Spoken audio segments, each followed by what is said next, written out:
नमस्कार दोस्तों, आज हम हाइड्रोकार्बन का पार्ट 5 पढ़ेंगे। तो इस वीडियो को शुरू करने से पहले आइए हम देखते हैं कि हम इस वीडियो में क्या पढ़ेंगे। इस वीडियो में हम एल्काइंस के बारे में पढ़ेंगे। इस स्लाइड में हम एल्काइंस का परिचय जानेंगे। एल्कीन की तरह एल्काइन भी अनसैचुरेटेड हाइड्रोकार्बन है। इसमें दो कार्बन एटम्स के बीच में एक ट्रिपल बॉन्ड होता है। एल्केन और एल्कीन की तुलना में एल्काइन में हाइड्रोजन परमाणु की संख्या कम होती है, जिसकी वजह से इसका सामान्य सूत्र यानी जनरल फॉर्मूला CnH2n-2 होता है। एल्काइन श्रेणी का पहला स्थायी सदस्य इथाइन है, जो एसिटिलीन नाम से फेमस है। एसिटिलीन का उपयोग आर्क वेल्डिंग के लिए ऑक्सी एसिटिलीन ज्वाला के रूप में होता है, जो ऑक्सीजन गैस और एसिटिलीन को मिक्स करने से बनती है। इस स्लाइड में हम नाम पद्धति तथा समावयवता के बारे में पढ़ेंगे। सामान्य सिस्टम में एल्काइन एसिटिलीन के डेरिवेटिव के नाम से जानी जाती है। आयुपैक सिस्टम में कॉरस्पॉन्डिंग एल्केन में अनुलग्न यानी सफिक्स एन का आइन द्वारा प्रतिस्थापन करके एल्काइन को संगत एल्केन के डेरिवेटिव नाम से जाना जाता है। ट्रिपल बॉन्ड की स्थिति प्रथम त्रि-आबंध कार्बन से इंगित की जाती है। एल्काइन श्रेणी के कुछ सदस्यों के सामान्य तथा आयुपैक नेम कुछ इस तरह हैं। जैसा कि आपने अभी पढ़ा था कि C2H2 यानी इथाइन का कॉमन नेम एसिटिलीन है, इसी तरह प्रोपाइन का मिथाइल एसिटिलीन है, ब्यूट-1 आइन का इथाइल एसिटिलीन है और ब्यूट-2 का डाइमिथाइल एसिटिलीन है। जैसा हमने पहले पढ़ा है कि इथाइन और प्रोपाइन की केवल एक ही स्ट्रक्चर होता है, लेकिन ब्यूटाइन में दो स्ट्रक्चर होते हैं, एक ब्यूट-1 आइन और एक ब्यूट-2 आइन। क्योंकि दोनों कंपाउंड ट्रिपल बॉन्ड की स्थिति के कारण संरचना में भिन्न है, इसलिए यह समावयव स्थिति समावयव यानी पोजीशन आइसोमर है। इसी की तरह अगर हम पेंटेन, जिसका फॉर्मूला C5H8 होता है, का एग्जाम्पल लें और जिसमें 5 कार्बन एटम को कंटिन्यूअस चेन और साइड चेन के रूप में अरेंज करने पर हमें इसका स्ट्रक्चर कुछ इस तरह मिलेगा, जिसमें पहला है पेंट-1 आइन, दूसरा है पेंट-2 आइन और तीसरा है 3-मिथाइल ब्यूट-1 आइन। स्ट्रक्चर 1 एंड 2 स्थिति समावयव यानी पोजीशन आइसोमर और स्ट्रक्चर 1 एंड 3 अथवा स्ट्रक्चर 2 एंड 3 श्रृंखला समावयव यानी चेन आइसोमर के एग्जाम्पल हैं। इस स्लाइड में हम त्रि-आबंध की संरचना यानी स्ट्रक्चर ऑफ ट्रिपल बॉन्ड के बारे में पढ़ेंगे। इथाइन एल्काइन श्रेणी का सबसे इजी मॉलिक्यूल है। इथाइन की संरचना कुछ इस तरह है। इथाइन में प्रत्येक कार्बन परमाणु के साथ 2 sp हाइब्रिडाइज्ड ऑर्बिटल के समाक्षीय अतिव्यापन यानी हेड ऑन ओवरलैपिंग से कार्बन कार्बन सिग्मा बॉन्ड बनता है। हर एक कार्बन एटम का शेष sp संकरित कक्ष अंतरनाभिकीय अक्ष यानी इंटरन्यूक्लियर एक्सिस के सापेक्ष हाइड्रोजन परमाणु के 1s कक्ष के साथ अतिव्यापन यानी ओवरलैपिंग करके 2 CH सिग्मा बॉन्ड बनाते हैं। इसमें HCC बॉन्ड एंगल 180 डिग्री होता है। हर कार्बन एटम के पास CC बॉन्ड और तल में परपेंडिकुलर अनहाइब्रिडाइज्ड p ऑर्बिट होते हैं। एक कार्बन एटम का 2p ऑर्बिट दूसरे के पैरेलल होता है, जो लेटरल और साइडवे ओवरलैपिंग करके दो कार्बन परमाणुओं के बीच 2 पाई बॉन्ड बनाते हैं। इसलिए इथाइन मॉलिक्यूल में एक CC sigma bond, 2 CH sigma bond और 2 CC पाई बॉन्ड होते हैं। C ट्रिपल बॉन्ड C की बॉन्ड एंथैल्पी 823 किलो जूल पर मोल होती है, जो C डबल बॉन्ड C की बॉन्ड एंथैल्पी 681 किलो जूल पर मोल और C single bond C 348 kilojoule पर मोल से ज्यादा होती है। इसी तरह C ट्रिपल बॉन्ड C की बॉन्ड लेंथ 120 पिकोमीटर होती है, जो C डबल बॉन्ड C की लेंथ 134 पिकोमीटर और C सिंगल बॉन्ड C की लेंथ 154 पिकोमीटर से कम होती है। अक्षों पर 2 कार्बन परमाणुओं के मध्य इलेक्ट्रॉन क्लाउड अंतर्नाभिकीय सममित सिलिंड्रिकल स्थिति में होते हैं, इसलिए इथाइन एक रेखीय अणु यानी लीनियर मॉलिक्यूल है। इस स्लाइड में हम इथाइन के विरचन यानी इथाइन की प्रिपरेशन के बारे में पढ़ेंगे, जिसमें पहला है कैल्शियम कार्बाइड से जल के साथ कैल्शियम कार्बाइड की अभिक्रिया पर औद्योगिक रूप से इथाइन बनाई जाती है। कोक तथा बिना बुझे चूने को गर्म करके कैल्शियम कार्बाइड बनाया जाता और चूने पत्थर से इस अभिक्रिया द्वारा बिना बुझा चूना प्राप्त होता है। और इस कैल्शियम कार्बाइड को अगर हम वाटर के साथ रिएक्ट कराएं तो यह हमें इथाइन देता है। दूसरा है फ्रॉम विसिनल डाइहैलाइड्स यानी स्निग्ध हैलाइडों से। विसिनल डाइहैलाइड की अभिक्रिया अल्कोहली पोटेशियम हाइड्रोक्साइड से कराने पर उसका हाइड्रोहेलोजनीकरण होता है। हाइड्रोजन हैलाइड के एक मॉलिक्यूल एलिमिनेट करने से एल्किनाइल हैलाइड प्राप्त होते हैं, जो सोडामाइड के साथ उपचार यानी रिएक्शन कराने पर एल्काइन देते हैं। जैसा कि आप इसको इस रिएक्शन में देख सकते हैं कि जब विसिनल डाइहैलाइड की रिएक्शन हमने पोटेशियम हाइड्रोक्साइड के साथ कराई अल्कोहल की प्रेजेंस में, तो उसने हमें एल्किनाइल हैलाइड दिया। और जिसकी रिएक्शन जब हमने सोडामाइड के साथ कराई तो उससे हमें इथाइन प्राप्त हो गया। इस स्लाइड में हम इथाइन के भौतिक गुणधर्मों के बारे में पढ़ेंगे।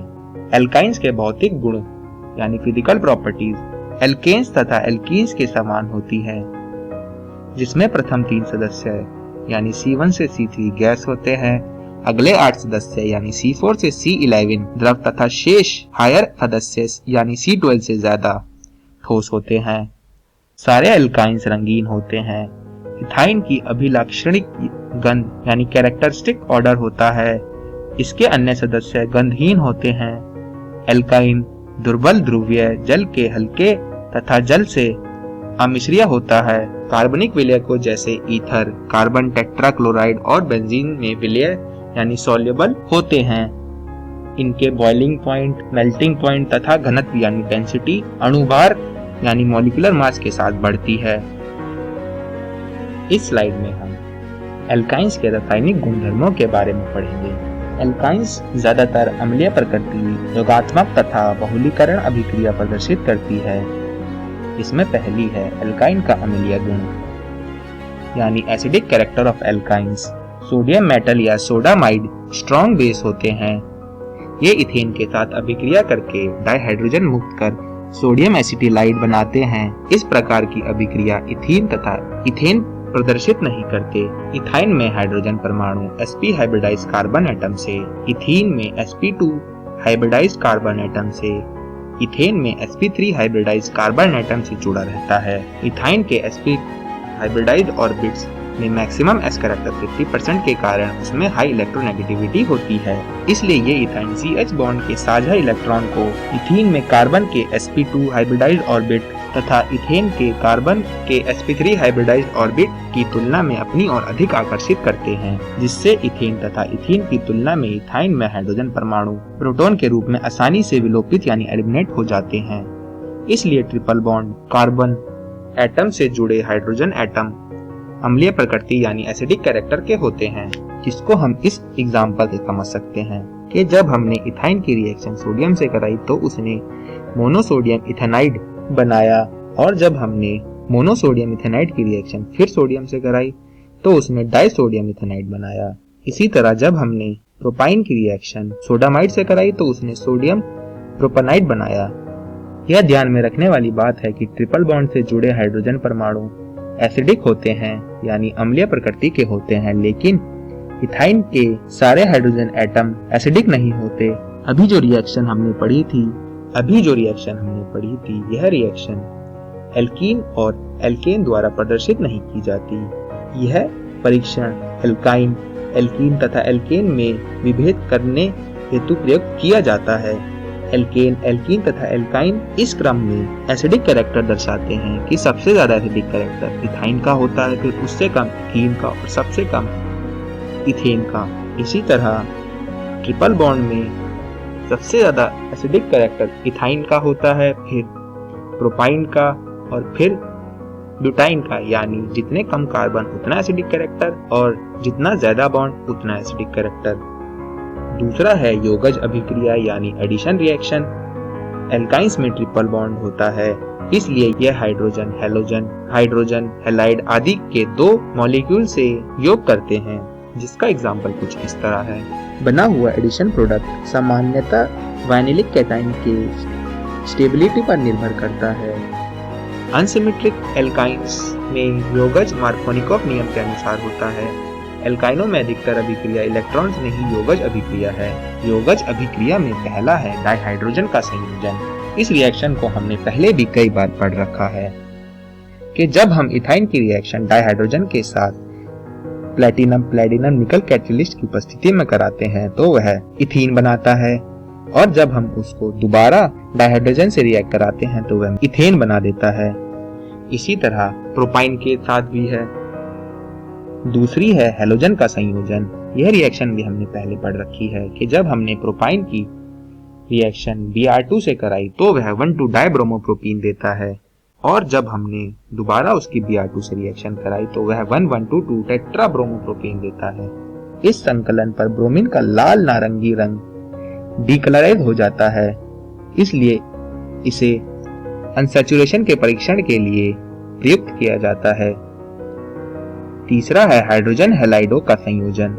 एल्कीनों में हाइड्रोजन हैलाइड यानी HCl, HBr, Hi के दो मॉलिक्यूल्स के संकलन से जेम डाइहैलाइड, जिसमें एक ही कार्बन पर दो हैलोजन होते हैं, उसे जेम हैलाइड कहते हैं, बनते हैं।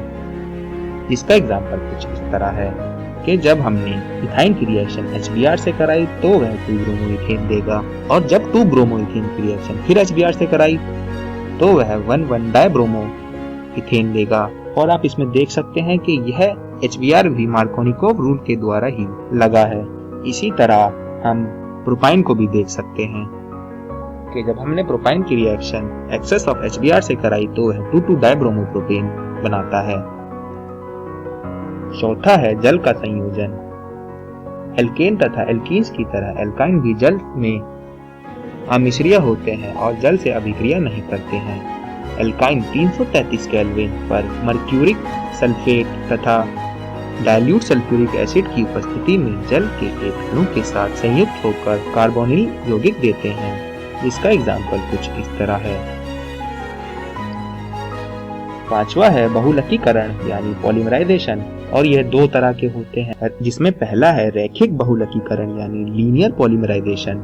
अनुकूल परिस्थितियों में इथाइन का रैखिक बहुलकीकरण होने से पॉलीएसिटिलीन और पॉलीइथाइन बनता है, जो हायर मॉलिक्यूलर मास वाले पॉलीथीन इकाइयों जैसे ब्यूट-1,2 डाइईन से युक्त होते हैं। इसे हम कुछ इस तरह प्रदर्शित करते हैं। स्पेशल कंडीशन में यह पॉलीमर इलेक्ट्रिसिटी कंडक्ट करते हैं, इसलिए पॉलीएसिटिलीन की इस फिल्म का उपयोग बैटरियों में इलेक्ट्रोड के रूप में किया जाता है।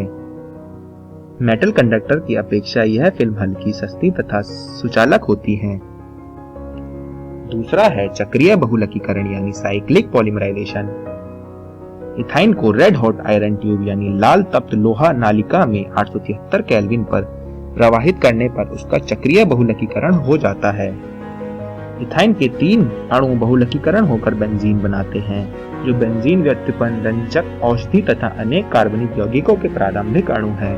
यह एलिपेटिक यौगिकों को एरोमेटिक यौगिकों में परिवर्तित करने के लिए सर्वोत्तम पद है, और जिसका एग्जाम्पल कुछ इस तरह है। तो इस वीडियो में हमने क्या सीखा? इस वीडियो में हमने एल्काइंस के बारे में सीखा, और अगली वीडियो में हम एरोमेटिक हाइड्रोकार्बन्स के बारे में सीखेंगे। धन्यवाद।